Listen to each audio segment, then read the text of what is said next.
Hello mga langga, magandang araw po sa inyong lahat. Po ayan mga langga, naghuhugas nga ako kasi ang daming hugasan. Habang yung si Denise nandun sa kwarto naglalaro siya, naghuhugas ako dyan sa kusina.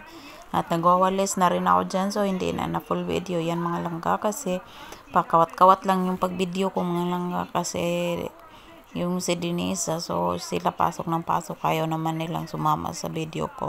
Kung wala lang talaga sila makagawa ako ng video mga langga.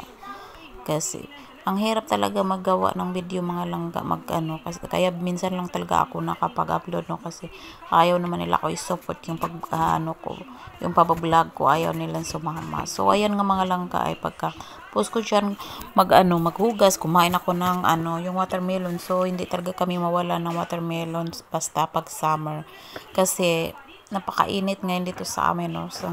Saka ang daming tinda at mura lang mga langga. Ang lalaki ng watermelon ito at super tamis pa talaga. So at mura lang din kasi maraming watermelons dito.